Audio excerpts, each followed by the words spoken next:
So first off, was yesterday's video a little bit cheeky? Yes, it was a little bit cheeky, but I meant it earnestly in that I am going to try to cut back on the word count moving forward because I say a lot of the same things over and over, which is part of not having a script, but still, I want to mitigate it as much as I can. As for today, so I have, I think like most people, maybe all people, taken it a little bit easy with the working it out and stuff over the holidays. Like I've still done it, but I've cut back a little bit. I've given myself a little bit of a break, right? And I'm getting back into it now. Pretty much since Christmas, I've started to ramp it up again. And this is going to be in the same vein as a lot of other like New Year's, like, yeah, I'm going to get in shape and it's going to be great and I'm going to be at the gym every single day. And that's not really what I'm trying to say, but it is really good for you. Mentally, physically, like I forgot how much I missed it. I forgot how much of a benefit it was to me just to be able to go outside. So what I would say, what I'm going to say, is if you were going to start from ground zero and just try to build a daily schedule without any considerations of like, I have to go to work or I have to do this particular thing, whatever it is, I would say the first thing you should budget out. If it's like, I have an hour today, I want to improve my life in some way, I have an hour to do something, doesn't matter what it is, but I want it to help me, I think that hour should be spent in physical activity, and ideally in physical activity outside. You know what? Fuck it. The hair's going down. I don't care. Because physical activity in and of itself is going to be very beneficial, but if you have an opportunity to go outside and do it, like I went for a run today, it was really nice for the first half of it, and then I got to the halfway point and turned around and it started hailing on me, but even still, it was really good.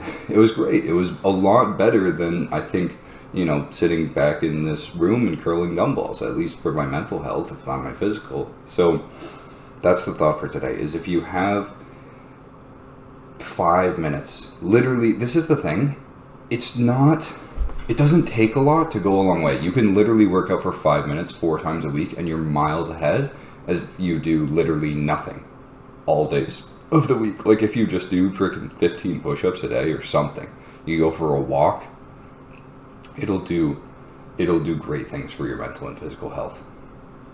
So that's for today. Make an effort to go outside, make an effort to go do something, just a little bit, just a tiny bit, once a week, twice a week, as much as you feel like you can, but it'll pay more than you put into it.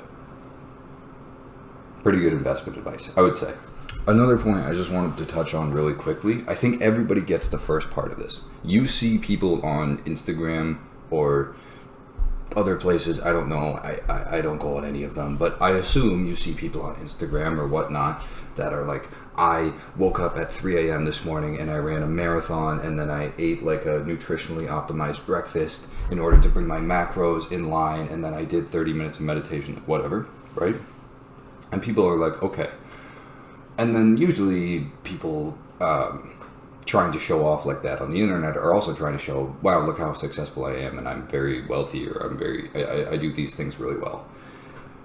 I think people get the first relationship of that, which is very driven people are more likely to engage in like a physical activity sort of thing, right? They're more likely to get up early and go for their freaking run and take care of their nutrition and whatever.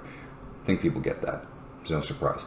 I do think that it also works in the opposite direction as far as a correlation goes, which I don't think people realize, which is that if you take time to get yourself into good mental and physical health, it allows you to then push through other aspects of your life in that same way. So it's a little bit of a chicken and egg thing, which is what comes first, being a very driven person who's able to go out and accomplish a lot and be very productive in their day-to-day life, or taking care of your mental and physical health, right? Does that come first and allow you to do all of those other things? I think it's a bit of both. I think if you're a very driven person, you're more likely to take care of your health. And if you take care of your health, you're more likely to be productive in the rest of your life. But there is a two-way relationship, and I think sometimes it gets confused as a one-way one.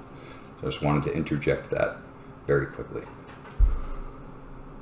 That's it. I will be back tomorrow. As always,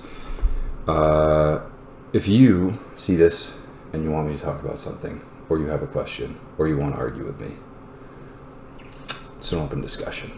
And that's it.